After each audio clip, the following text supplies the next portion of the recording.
Because in 5 years, you can go through a full life transformation. The person you were last year, you're not the person today. And so that's kind of, I want to give that gift to people of expansion, of change, of transformation, transforming yourself.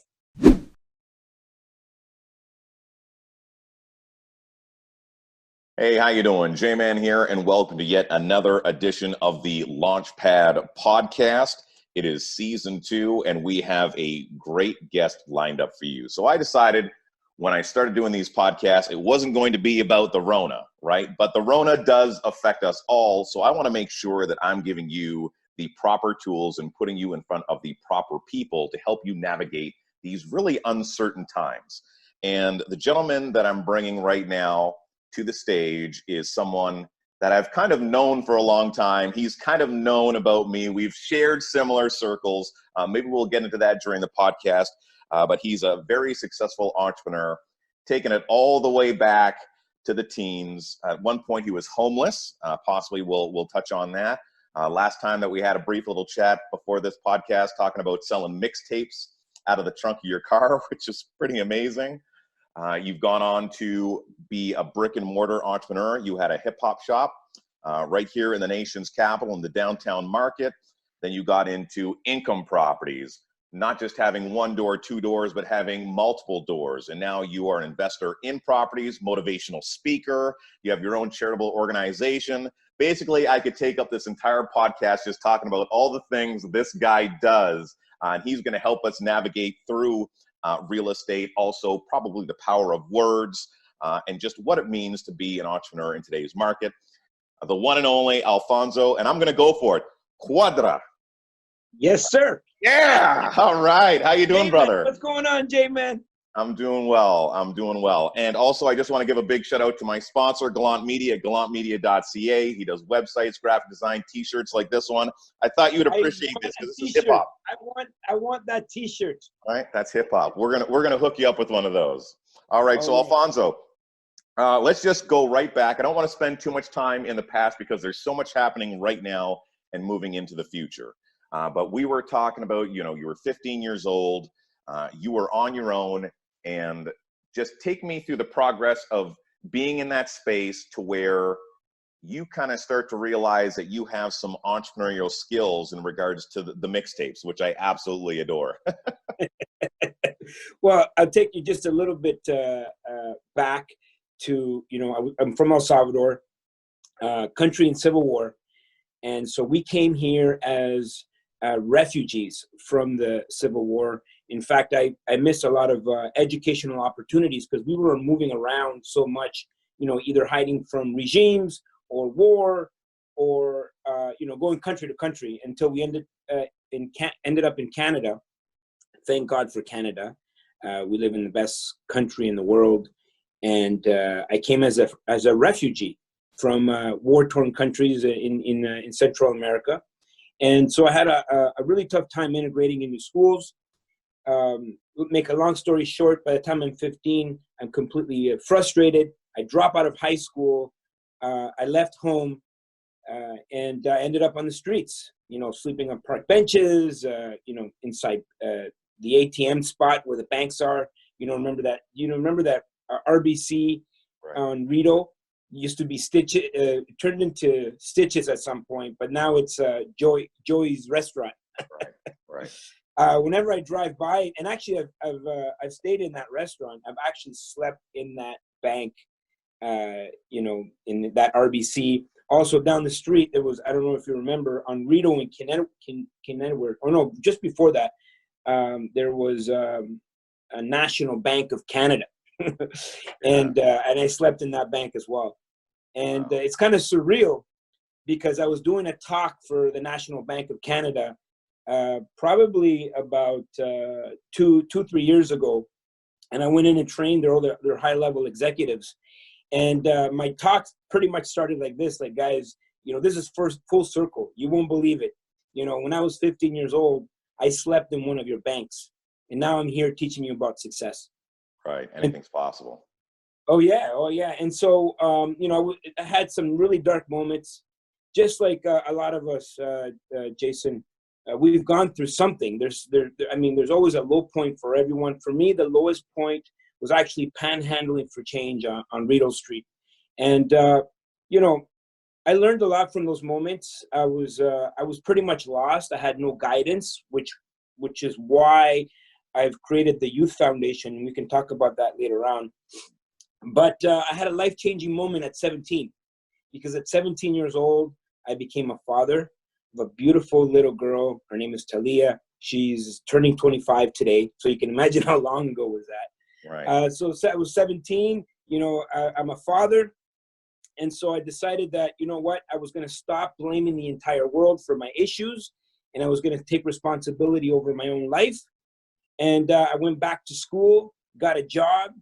They weren't, giving out like executive salaries in those days. $5 an hour. I was a dishwasher at Paddle's Bistro, right beside Mexicali Rosas. And, the worst job in my life, my first and last job of, I'm talking about employment. You know what? It's funny you say that, because that was a very similar story for me, and around the similar area. I used to work at Tucker's Marketplace. Oh, wow. And we used to have to scrub the floors after we're done working. So we'd cut meat, we'd do all that stuff, the kitchen staff. Were you a dishwasher? No, I never had to do dishwasher. I got to skip past dishwasher. I'm a little bougie. I wouldn't do the dishwashing shit. But I did have to be the kitchen staff and scrub. And I just remember wanting to quit that job. And my mother was a person that saw things through. And she said I could quit that job if I went to school. And I quickly realized 1 year into that job that if this is all that's going to be available for me moving forward, I absolutely need to do something. So I had one of those aha moments as well. So please continue. Yeah. So, the job was just horrible. It's the worst job, I would say that anybody could have. You're pretty much at the bottom of the food chain when it comes to the restaurant business. Right. And, it just kind of, and it wasn't, and not only that, $5 an hour, and it wasn't going to be enough to go to school full time and have this job. I was working full time and going to school full time, trying to finish my high school. It wasn't going to be enough to feed my family. Right. And so I decided to start a side business, which is the t-shirts, the jeans, and the mixtapes out of my locker. The locker. I gave you too much credit. I said you had a car. I wish I had a car. Okay, I got to ask you, before you move forward, what was your favorite tune at the time that you would be putting on one of these mixtapes? What song had to be on there? Well, it was, the music wasn't as available as it is today, right? Right. So, anybody can go to, I remember we used to go to HMV. Yeah. And you could get your mix by, what's that guy's name from Much Music? With the dreads. Oh, Michael Williams. He's actually someone I keep in talk. Oh, no? No, but there's another guy, he used to do the reggae and the techno. Anyways, oh, I know what you're talking about. He was a skinnier dude. Yeah. Yeah. And you get your DJ whatever mix from Canada, and it would have like, all the, the maestros and the this and the that. So you straight bootlegged, like straight up. You took somebody else's. So basically what I would do is in Toronto, you could go get on the streets, you could get the real DJs from New York, right? So the Tony Touch, the DJ Flex, all these guys that you couldn't find at HMV. Right. And so I would just dub it. I would go to the dollar store, and I would just dub like 20. You remember, you go to the dollar store. Absolutely. When cassettes were a thing. I have a cassette in my table over there. Yeah. And so, I was the kind of kid, and you probably have this kid in your mind that always had a backpack with always something to sell in the backpack, right? And I had this dream of opening my own physical location, a hip hop clothing store. And in 1996, when I started, that was a tail end of a recession. And I remember people were like, you can't start a business. You need like to have a business license. You need to have like a business education, an MBA. And by the way, there's a recession.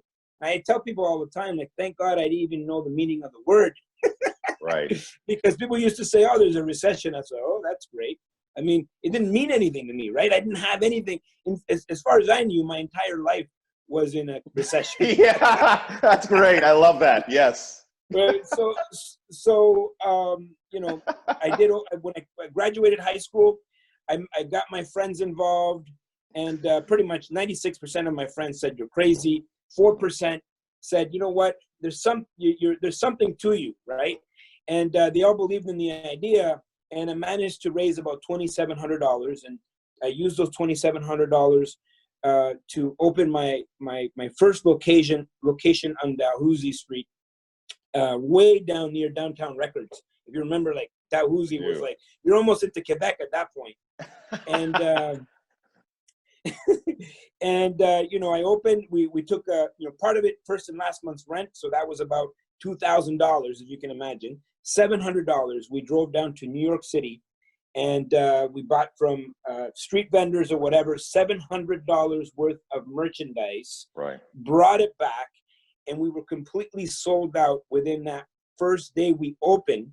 We actually had to, you know, close the store the next day and say we're out of inventory, if you can imagine. Right. And you know, that $700 turned into $2,000, and the $2,000 turned into $4,000 of merchandise, and those $4,000 turned into $8,000. And then by the time I was 21, I had locations all across Canada, and you know, I discovered that being an entrepreneur was, you know, it's exactly where I needed to be in my life. Right. So a couple of takeaways from that would be, number one, your circle is really important, right? The people that surround you. You go with the people that support you. Number two, being bulletproof. What's a recession? It's great, right? You didn't buy into other people's beliefs, right? You didn't have their ceiling. Your own expectations were just wherever you thought you could go. And now I'm really curious, you get into this brick and mortar business, you're hustling, you're reinvesting in yourself, obviously, which so many people don't do. Why hip hop? Where did hip hop come from? Well, like the music, the culture, everything. So I was completely engulfed in the culture, right? And you know, we did start a rap group earlier on when I was 14, 15, and I just couldn't memorize my lines. Bad rapper. You're a bad rapper. Every song turned into a freestyle. I was gonna say I just couldn't remember my lines. You know, part of the culture is dancing. I can dance. I can salsa. You know, of course you can. But you know, I wasn't going to be able to make it into a business. Now the next thing was sports. Well, you know, I'm 5'6", so basketball wasn't going to be the thing for me. Right. Especially being in Canada. And I looked around the marketplace and I said, there's nobody feeding this marketing in Ottawa, especially the hip hop. And that's what I knew. And I always tell people it's easier to leverage something you know, and then the business skills will come as a result of you doing something you love. Because it wasn't just for the dollar signs, right? It was, you know, of course it's a business, and I wanted to make a living out of it. I just wanted to do something with my life, you know, other than dishwashing. But I wanted to do something with my life that was interesting, and I can bring value to the marketplace. And that's why I chose hip hop clothing, right? Right. Okay. Later on, things changed after 9/11, where we had a contraction, and this is the first time I ever understood the word recession. And it was a mini contraction. It was similar to what we're experiencing now with COVID, where it's kind of like all of a sudden, boom, everybody just stopped spending, right? Everybody's scared. Everybody's glued to CNN and seeing what's happening. It was about a 6-month contraction. I mean, all my goods were coming from New York City at that time. They stopped all travel between the Canada. They closed that border between Canada and the U.S. in terms of goods going back and forth. And so I was like, whoa, you know, and I really felt it. And it was such a harsh contraction for me that I almost lost everything, right? And I lost sight of, you know, business, and because I just thought like it was just going to be ongoing expansion for the rest of my life. until I was smacked with an actual recession. I Right. managed to kind of turn things around. But the second time, I said to myself, I need a secondary source of income that's indestructible, that's Right. Armageddon proof. Right. And this is when I got into real estate. And so I managed to go back and rebuild my business, pretty much from scratch, almost at the brink of bankruptcy, Wow. and rebuilt the business. But now what was different, instead of taking the profits and buying, trucks and jewelry and T-shirts and clothing and trips, I put it all into real estate. Yeah. And build a portfolio that was in my mind, I was saying recession proof, Armageddon proof. And so when we went through 2008, now I'm more aware of what's going on in the marketplace, and I was able to capture all the opportunities. Right. And Absolutely. I pretty much tripled my portfolio at that time in real estate. Oh, wow. Going into 2009, 2010. So again, some really great takeaways. And I think what a lot of people are experiencing right now that maybe didn't experience back in 2008 is the fact that how little in control you really are of your life sometimes, right? Even when it just comes to going to the grocery store, we're going to start seeing that supply chains are going to start getting cut off, right? To where just the food that usually you eat maybe isn't there, or it's going to be more expensive. To where, let's say, if you were to have a garden in your front yard, which is what you did, right? You cultivated your own garden opposed to waiting for someone to deliver something to a grocery store and go there. And multiple streams of income, always a good thing. And you're saying real estate is absolutely a good thing. And for people right now, you do it right. When you do it right. And now that's why you're here. That's why you're here. And now, we're going to be heading into a global recession. It looks like this is going to be we are currently worse. In a global recession. We are in a global recession already, and there are people like yourself that are extremely excited for a period like this. And let me explain that term before I hand it over to Alfonso. Is that there are opportunities that come around in life, and for an investor, when things go down and things are cheap, for the people that are prepared, they're out there buying. So if you're wondering how anything is being bought and sold right now, it's people like him. So for the individual right now that is looking to diversify and they're thinking about an income property, is right now a good time for the average Joe? What is it that they need to have to be prepared in this landscape right now just to get started? Yeah, the problem is, for the average Joe, there's a lot of misconceptions when it comes to real estate, right? And there's a whole learning curve that you have to go through. I don't think the average Joe is in a position to go out there and really truly capture the opportunities in real estate, like someone that like me that is seasoned and been doing this for about 20 years. Mm-hmm. What the average Joe needs to do, and we're just talking about the average Joe, right? Needs to educate themselves on what a deal looks like. Most people don't even understand. When you say the word real estate, most people automatically think about, oh, I'm going to do what they're doing on HGTV, take a house, fix it up, and flip it. Which is a good strategy, but again, that's still a job. That is still I would still categorize that as a business, like an active business, right? What I do is a little bit different, where I'm looking at multifamily units, and I pretty much have built a model that is Armageddon proof.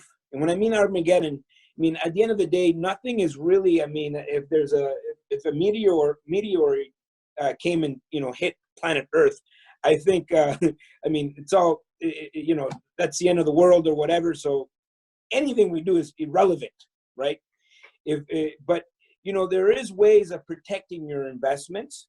And so the very first thing that the average Joe needs to do is get the right education on what an actual deal looks like. So the average Joe is just going to hear, all real estate is good right now, and they're going to go and invest based on speculation. Right. As an investor, we make decisions based on the numbers. So number one thing that people need to do and especially right now, because real estate will have a lag. Right now, there's amazing opportunities, but the actual opportunities are going to come about 6 months to a year after the lights go on. So basically, when we all go back to normal, or whatever normal, Right. whatever the normal is going to look like, the actual opportunities will come a year, 6 months to a year later, because Right. there's always a lag in real estate. Perfect So, example. Yeah, oh, go ahead, please. Go ahead. No. Finish the So example. perfect example, 9/11 mini contraction. Right. It was like, boom. It was like the first tremor, like boom, right? And so we knew something was coming, but it actually lagged all the way till 2008, right? Okay. Actually, towards the tail end of 2007, Right. 2008, and the bottom was 2010, right? And these are market cycles. And as an investor, we're always expecting these market cycles, and we're ready for them. So Okay. if your average person watching your program right now can just go out there and get, go online, go to YouTube, whatever type of information, the right information, Okay. then they can be ready for one of the biggest contractions that I would say it's coming out, one of the biggest contractions, recessions in history, in bigger than the Great Depression. Okay. So now I really want to dumb it down for people. Okay. I Yeah. really want to just bring it down to the common person. I own a house, or maybe I'm renting. I have a little bit of equity. Maybe I have a little bit of money on the side. How much do I need to get started? Is this something that you're only going to suggest go out there and buy properties and that after they educate themselves? So first, number one, educate. So then number two, you have to have the buying power. Would you suggest that somebody does that just has a little bit of equity in the home and doing a refinance? Do you suggest that they save up money on the side? What would you say would be the first really solid step towards going out there, purchasing an income property and making that a reality? Okay, so to dumb it down, and I'm going to just be like for me, simple, you need to talk to me. Yeah, as simple and as frank as I can be. Right. There's two types of currencies in the world. The first one, we all understand: money, dinero, argent. I don't know how many other ways to say money, but the second is the intellectual currency, right? You can strip me away from everything today. I can start with zero money and then end up bigger and better than I ever was before, because I have that intellectual currency. So not only is the education key, but you need to take the proper steps. The worst thing people can do is act based on fear or speculation, because everybody else is doing something. You're going to just go start taking money out of your property and start investing without really understanding. So here's some of the levels, okay? So at the very beginning, you don't know anything, right? I didn't know anything. I had to search for someone in my community that had the results that I was looking for. And whatever it takes, either work for them for free, do something, offer them. I offered this guy, $10,000 a month. It doesn't really matter. The money is irrelevant, right, compared to once you have the intellectual currency, now you can really make moves. Okay. And so that's going to make the biggest difference in the average person's life. So the money is not important, you're telling me. So for instance, it doesn't matter if I'm renting my home or I own a home. It doesn't matter. You're saying I don't have to have $10,000 in the bank. Just as long as I have the education, then I can make the smart moves financially to make it happen. That's number one, right? Okay. Now the money will come from somewhere. Okay. Right? The money will come from somewhere. But if you have the intellectual currency, you can attract the money. For example, you asked me a question: why did I start in hip hop? Because I was very knowledgeable in hip hop. I mean, do you remember the Source magazine? Yeah, of course. I would read that cover to cover. I could tell you, all the rappers, all the groups, and why. What was their mic score? I could tell you everything, right? And so I was knowledgeable in that industry, and I was able to convey that knowledge to the people around me where they believed in me, so they can. So I was able to raise. Now I'm at that time I was 19, so I was able to raise $2,700.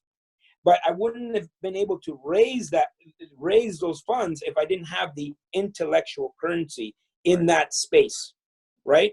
And so, if you have money, great. If you don't have money, great. At the end of the day, you can still get started. In fact, you're better off if you don't have money, because if you have a little bit of money, the problem is you're now in conservation mode. You're scared, right? It's like, never take advice from a millionaire, because a millionaire is just conserving. Right. The advice that Warren Buffett is giving you today is not how he started his business, right? It's not the same Warren Buffett that got him to where he is today. Right. And so you have to reach out, find a mentor to get that intellectual currency. Once you have it, no one can take it away. Right. I agree with that so strongly. Your ego is not always your amigo, and so many people kind of want to do it on their own. All the best coaches in the world have coaches. There's nobody out there that doesn't have a coach. So to go out there and find someone that's done it before you. Matthew Britt said something very similar as well, and I believe that as well. And we were talking about Robin Sharma just briefly in regards to his 5 a.m. club. But, he always goes on about the value of books and the fact that people that have gone out there and achieve the goals that you already want to achieve, they leave the blueprint behind. So you have to make less errors if you decide to, heed the warnings that they give you and educate yourself, like you said, making sure that your brain power is in the right place. Success leaves clues. Right, absolutely. Right. That's really wild stuff. So I'll give you an example of where I'm coming from, and maybe there's other people that are in this situation. So 3 years ago, I invested One Door. So it's a property for, a family. It was a family home, and I had the opportunity to invest when my mother passed away. So it was something that I was stuck with. Okay. I made the choice just to go for it, just to get into the game. Yeah. And I know that you're not a big fan of One Door. Some simple Simons like me have to start that way. Now, if I could do it in a perfect world, I'd probably want to have at least two, like a duplex, right? So if one person's not paying, at least there's someone on the bottom that's paying my mortgage. I don't want anything coming out of my pocket. I want money going in. We're going to talk about that in just a little bit, because I know you're a big fan of cash flow. So there was an opportunity that I had. I took it. There's condo fees, which I don't necessarily find to be all that attractive. So with that just scenario that I gave you right there, if there was an individual that could potentially get One Door, the condo fees are about $400. I don't have any background in real estate, and the education definitely wasn't there, right? But let's say if I was just a little bit more educated, if there's an opportunity there that seems good, would you tell that person to buy One Door? Or for today's market, are you saying like it's a duplex or bust? If you're going to buy One Door, live in it. Yeah. So good question, Jason. And I've been saying this for years. Okay. And the reason I can say it with gusto is because I lived it. I made the same mistakes as everybody else, right? Like I went and bought that One Door, The problem with the One Door is it has too many leaks, right? So One Door usually means one income, right? So one income to pay the furnace, one income to pay the snow removal, one income to pay the roof, one income to change the windows. And so usually the One Door is actually the most expensive piece of real estate that you could ever find, right? Because the value of that real estate is based on comparables, but mostly emotions, right? It has to have, you heard that old saying, kitchens and bathrooms sell homes. Or, they always say, you have to stage your home and all of this stuff, which is great, right? But that's the housing market. The housing market is, it goes up and down with the money market. And the money markets go up and down with people's emotions and how they feel, right? And so, for example, I look at, apartment buildings. And so if someone moves out of your one single family door, your one unit, Yeah. you are not going to sleep, because you have to now think about who's going to pay this mortgage. Yeah. If someone moves out of one of my 36 unit buildings, it's a non-event. Right. It's a non-event for me. And so there's a calculation that I used for cash flow. The first one is going to be the cost per unit. And 1 second, cash flow for people that don't know, because you might be talking to people like me 3 years ago where I really didn't have an idea. Cash flow is simply just the money that you make on top of your income investment. minus expenses minus debt. That's your cash flow. Right. After you've serviced debt, after you paid all your expenses, then you have cash flow. J-Man, everything you want in life is at the other side of cash flow. Cash flow is what gives you freedom. Cash flow is the reason that, I can go through pandemics. Cash flow is the reason that I can travel around the world and do the things that I love. I can start organizations and help. Yeah, and wear fancy shirts.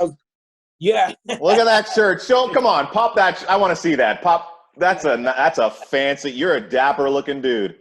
From hip hop to this, eh? So the cash flow is what we're looking for. And so just going back to simple economics, right? The more cash flow, the better. And so if you open a business, if you opened a store or a restaurant and you only had one customer, you'd be in trouble, because the second that customer doesn't want to do business with you anymore, you have no business.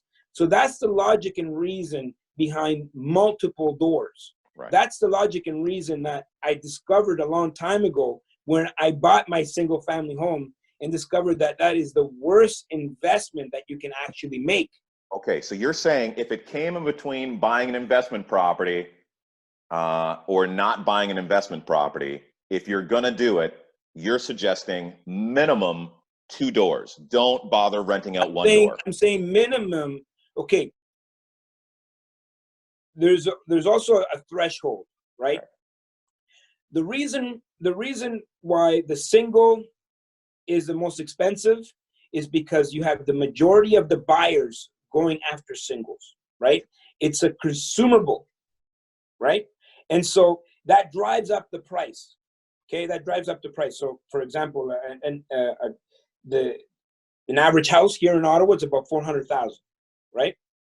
Now, the duplex is just the same, because there's still, you have the majority of the people, of the buyers, looking for singles and doubles, either a single family home, condo, or the duplex. Okay, people can't because what happens? People talk about toilets, trades, and tenants. People just are scared that it's just like a human. Humans don't want to be responsible for other humans, which is why you don't have everybody starting companies, because people don't want to hire people. That just seems like a path of least resistance for a lot of people. But what happens is the majority of the people can say, well, I can stomach someone in my basement, someone helping me, pay my mortgage. And for the most part, that's where the majority of the buyers are, which drives the prices up. Now, once you go to 3, that's a different animal, right? 3, now you need to understand more about the numbers, how they work, and now the cost per unit will reduce. So the higher you go in units, okay, the more secure you are in terms of the investment, the easier it is for you to get financing. And now you're not making emotional decisions. You're making more logical decisions based on logic and reason, the numbers, right? The numbers have to make sense. And the higher you go in numbers, the more buyers drop, so less competition, which means it reduces the cost per unit and increases the cash flow. Okay. But now for the average individual, though, like we said, and real estate start at 3. Okay. Yeah. So, and I guess, at the same time, Alfonso, I guess what that really speaks to, that if you're going to get into real estate, not only just to have the smarts, but I think that really does it kind of separates the amateurs from the people that want to go out there and maybe be a little bit more pro. If you're really not serious about taking real estate all the way through and building it, maybe it's something that you really shouldn't be in. Invest your money other places, right? Because it'll be the person that wants to go out there and get the one home, right? Or find someone that has that intellectual currency, right? That knows how to, put deals together, so you can benefit from someone else's expertise. But I'm thinking about a triplex. Other people's money, other people's efforts, other people's time, right? Yeah, if you're a doctor, you don't want to be investing, on a triplex. That's going to drive you nuts.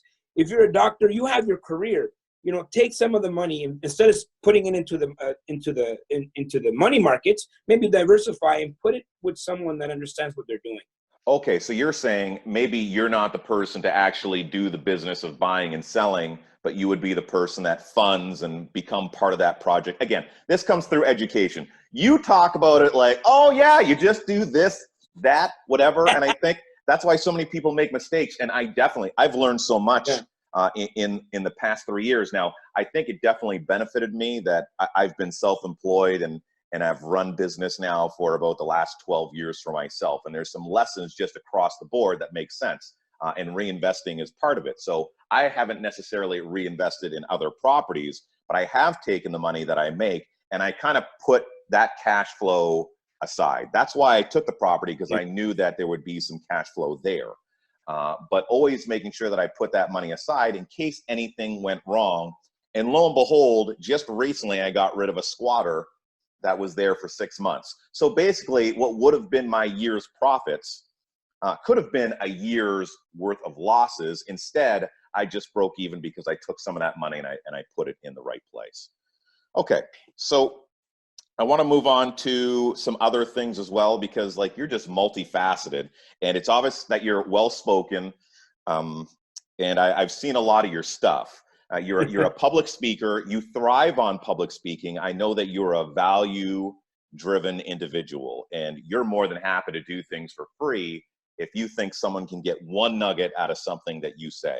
So I know that you're involved with Keyspire. Now, I'm not 100% sure about what it is that's being done. Because I know that you do public speaking for real estate. Is it just public speaking in general? And what are the things that you're most passionate about speaking outside of real estate? Yeah, so I do training for Keyspire, right? They do and it's a real estate educational company.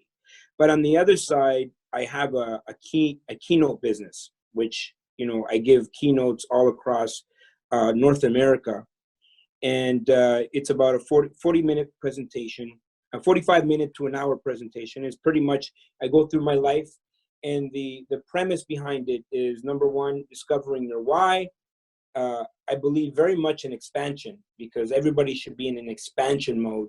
And then ultimately giving people some key takeaways. What can they do in their life to get started right now in whatever I've part of my, I guess what I do is real estate, right? But when I go and speak, sometimes people don't even realize that, I built my entire career on real estate. They just want to know, how can I do it for me? Because not everybody's going to want to go out and invest in real estate. Yeah. So some people just want to grow their business. Some people just want to get better at their career. So the speech that I give across North America, it's all about transformational change. Because I went from being a 15-year-old homeless high school dropout to running a successful corporation, before I was 20 years old, or making millions of dollars and whatnot. And so in just 5 years, I had a huge, massive transformation. And so there's so much to be learned in that experience. You see, we tend to overestimate what we can accomplish in 1 year. We put so much pressure on ourselves, and, we got to get it done today. And, we got to take advantage of what's going on today. But people really, truly underestimate what can be accomplished in 5 years. Because in 5 years, you can go through a full life transformation. The person you were last year, you're not the person today. And so that's kind of, I want to give that gift to people of expansion, of change, of transformation, transforming yourself. Right. Gary V. Some Yeah. people may not know Gary V. I know you would. But for those that don't, it doesn't even matter. He's constantly being approached by students. He seems to be really in there, like with the millennial crowd, and he'll be in airports, and people will always be talking about how they feel they should be further ahead than they are. Really speaks to the truth that you spoke right there. And he goes, well, look at it like this. You're how old? And they'll say they're 22 years old. He says, the way that I look at you is that you're 22% through life, right? You have another, 78% to accomplish. He's like, I'm 41 and I feel like, I still have so much more to go out there and accomplish. And I know that sometimes, even myself, I get caught up in that. I'm like, shit, I should have more. Shit, I should be doing more, opposed to just realizing that it's more about the small daily contributions. If you're making small daily contributions, you're learning a little bit more. You're educating yourself a little bit more. You're investing just a little bit more. As long as you're taking small incremental steps, like you said, at the end of those 5 years, you'll look back and you're like, I can't believe the person that I was opposed to the person that I am today. And these steps are so small. Yeah, is that you sometimes you don't realize that you're going through great change through those consistencies. What do you think is the number one mistake people make when it comes to their own personal development? I think everybody wants the magic pill, right? Everybody wants it now. That's the problem. Like, people say, show me what to do. What am I going to invest? What's the neighborhood I'm going to invest in? Well, no, that's not where it starts.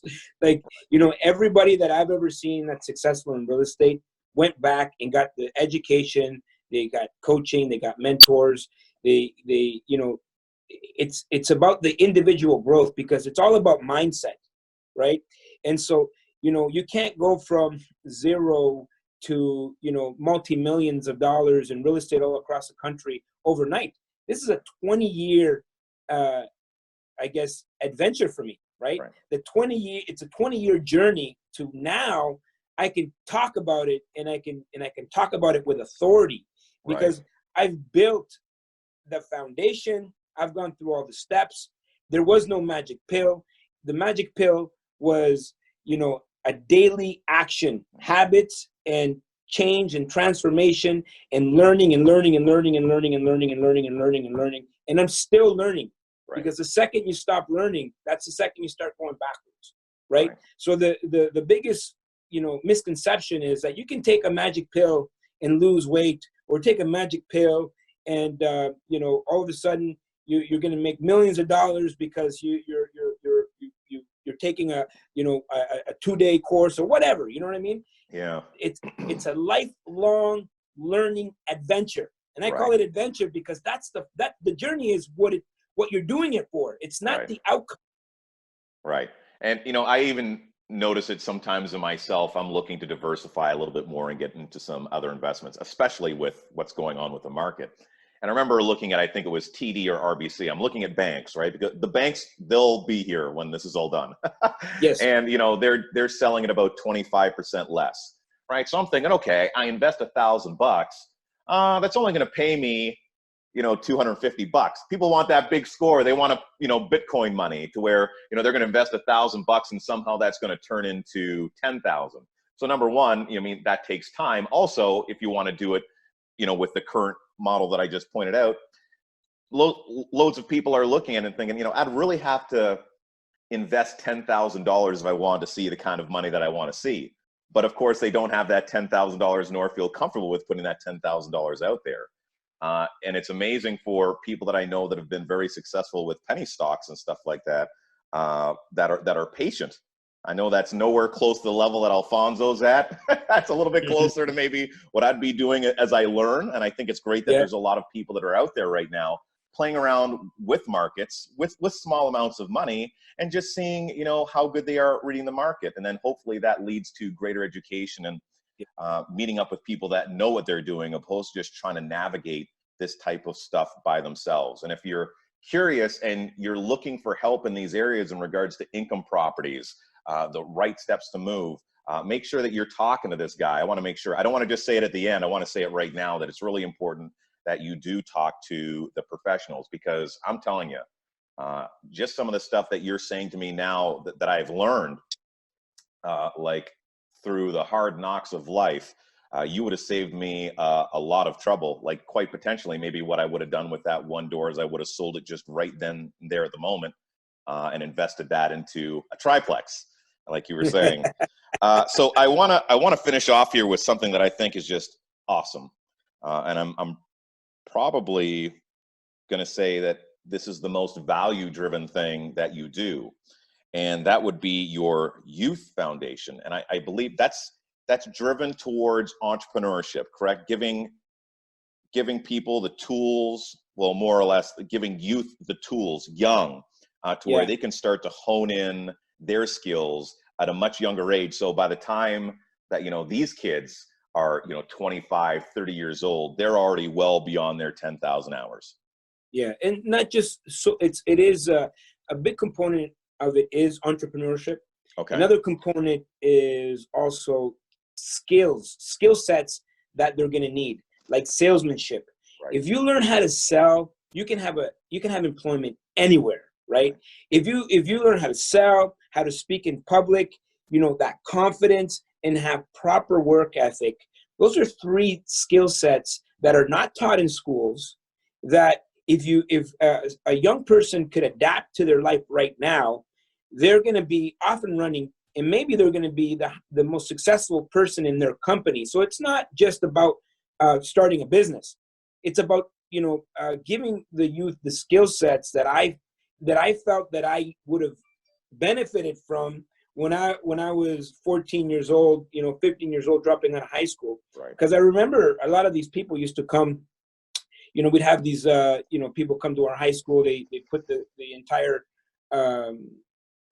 school together, and then in the auditorium, and then this guy would come and say, "Oh yeah, you can do it, and it just never resonated with me. Right.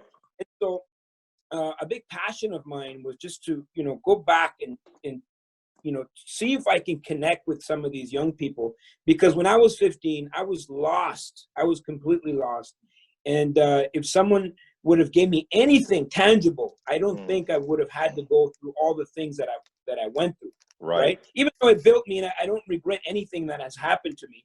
Right. Because I'm a survivor. Right. I'm not a victim of all the circumstances. Right. And so I've been speaking to schools for a very long time, and go in there and talk to the kids, but they only give me about an hour and a half. What can you give someone for an hour and a half? Right. Right. And so I had a meeting with the school boards, and I said, guys, listen, I really appreciate what you guys are doing, and I have another level that I'm willing to offer for free. Right. I want to do a 1-day workshop with these young people, and in that workshop, we're going to talk about the differences between consumers versus investors, the differences, between, starting a business and having a job, a career. We're going to go through public speaking. We're going to go through salesmanship. We're going to go through work ethics. We're going to give a well-rounded, workshop to these young people. And at the end of it, maybe they have some people that they can touch, have some touch points, so they can continue on that journey, right? Mm-hmm. And so the school board said, Alfonso, like, we love your energy and everything that you want to do, but we think it's just a little bit too much for our young people. Mm-hmm. And what we would like is if you just come and talk to our at-risk youth, right? And so I said, guys, I have no problem doing that. I love to talk to young people and encourage them and inspire them. But let me ask you a question. Who do you consider to be at risk? And then they said, well, the new Canadians, or people that are just, either have behavioral problems or that are going to drop out of high school. And I said, I know where your heart is at, but you're wrong. You're wrong. All youth are at risk. All of them. All youth in the world are at risk, because they're going through an institution, right? They're being institutionalized, right? And for the most part, that structure was based on an old model of an Right. industrial era where it needed to produce employees.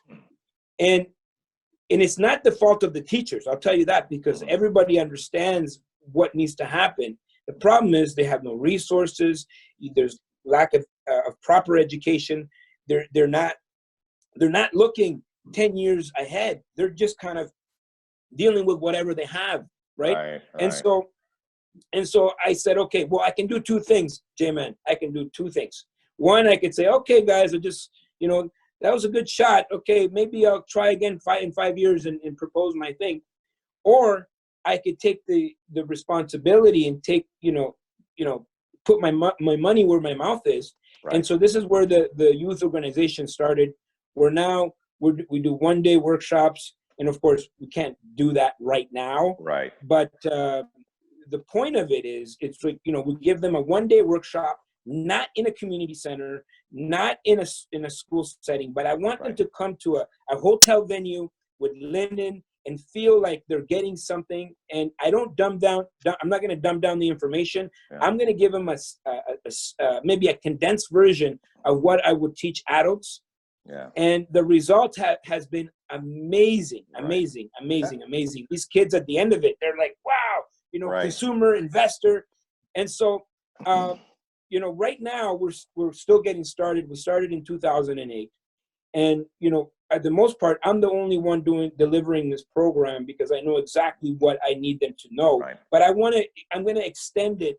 But if anybody that's listening to this and can put together 40 kids, once all this COVID stuff is over, put together 40 kids, I will fly down to anywhere across North America and I will deliver this program for free, 100% for free for the young people involved, ages 12 to 17, and anywhere on my own dime. Okay, and we'll make sure they have the information for that too. And I might even try to do that right here in the nation's capital for you and save you the flight. And you're so right in regards to every child being at risk. The school system, it is outdated, or at the very least, they could add a lot of things that would be of immense value, like understanding cash flow, like knowing how to write a will, like knowing what it's like to go out there and buy a property. Like for so many individuals that go out there and purchase for the first time, it's incredibly nerve-wracking. And it doesn't have to be. Not everyone necessarily goes out there and gets educated about buying their first home. They're usually doing it after the fact. I'm on to what's going to be a third property, and I'm still shaking in my boots. And I have no one else to blame other than myself at this point. So you and I are going to be talking a little bit more about that. So it's great that you highlighted that. And that brings me to, I want to wrap up here. I want to ask you just a couple of questions, just, kind of like back and forth, because I'm just really curious. In regards to personal development, who's your go-to? Who's the mentor when it comes to the person that you read the most that spoke to you most clearly when it came to your personal development? Woo! There's a few. There's Give me one. I want one. Okay. I would have to say right now, Rich Dad, Poor Dad. Okay. Robert Kiyosaki, I think it was a pivotal moment for me to read that. And another one is Napoleon Hill, Think and Grow Rich. Oh, you threw in two, you sneaky son of a gun. You broke the rules. You broke the rules. And Kawasaki right now, he's actually speaking out really loudly in regards to what's happening with the outbreak right now and where to invest and stuff like that. If you're looking for someone really interesting to follow, especially right now, that would be the guy. And of course, checking out those books. I'm a big fan of, you know what? If I had to pick one right now, Jim Rohn. I'm not so much about like his books. I love his keynotes. I think those are fantastic. And as far as books, I get so deep inside of Robin Sharma. Wow. He was just someone that he's Canadian, number one, he's Toronto based. And he just came to me at the right time to where it kind of pushed me along my personal development. He didn't deal so much about the finances. Like obviously you're like, give me the money. Mm-hmm. Show me the money. Get up, give me what do you do when it's payday, when your residuals come in? You have a little practice? Oh, you're talking about my rent day dance? Yes, give me a little rent day dance. Get up and give me a little bit of a rent day dance. It's it. Hey, whoa. You're going to get us shut down. I won't be able to put this up on YouTube. Okay, last two. Favorite movie? Whoa. You're hitting me. This, I would say right away when you said that, I have so many, but I would have to say The Pursuit of Happiness. Will Smith. It hit me. That hit me, man. I was like, I can relate. Yeah. Right. One of I think if you haven't watched that, go and watch it. Okay. And favorite artist? Jay-Z. Jay-Z, right? Jay-Z, and we're talking about all time. We're gonna go Biggie. You love Biggie. I do. It's such a shame so many of these great names are gone. I'm a big MJ fan. When MJ left, I was like, that impacted. It was the first time that someone famous died where I felt like I lost something. Like, how ridiculous is it? It's like, my heart. Yeah. Well, I'll tell you, when it comes to MJ, I mean, I remember being in Latin America, and I could sing a lot of his songs, and I couldn't even speak English. That's crazy. That's absolutely wild. Well, Alfonso, this has been an absolute slice. If people want to find out more about you outside of the information that will be here on this podcast, where can they go to find out more about you and everything it is that you do? You know what? Just go Google and Google my name, and you'll find I'm on every platform. Right.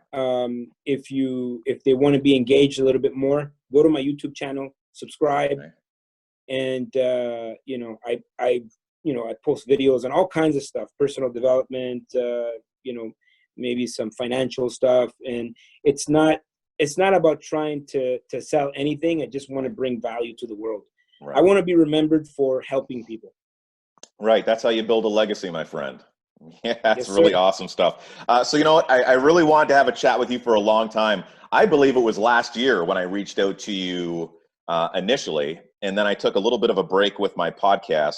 And I wanted to make sure that I got back into the flow again before we had a chat. You've been doing a great job. I mean, I've seen a few of them, and you have a really great interview style. And I'm also an interviewer because I'm so interested in people. But I'll tell you this: your voice, man. Love that voice. Maybe we should do one together. With my voice and your hips, we'll rule the internet. and your brains. Yeah. So thank you for that, Alfonso. Good job. Kudos to you. And it's what you're doing is amazing. Doing interviews like this, bringing value to people in a time where they need it. Yeah. Well, thank you for sharing your brain space and helping people potentially miss the mistakes that I've made, that you've made, that many others have made, so they can flourish in a marketplace that are seeing so many people kind of freeze up in fear. So again, Alfonso, thank you for your time. Another huge shout out to my sponsor, Gallant Media. Straight out of toilet paper, baby. Woo! $20. I gotta get myself one of those. Okay, we are gonna chat. You can find him online, gallantmedia.ca. He does websites, graphic design, t-shirts, promo materials, and more. J-Man saying, as always, take care, be well, and love simply because you can. Thanks again, brother. Thank you for watching. Don't forget to comment down below. Hey, let us know. What do you want to watch in the next video? What do you want to see? What do you want to see? Make sure to subscribe. Hit the bell to be notified the next time we're doing a video. Like or dislike. We don't care.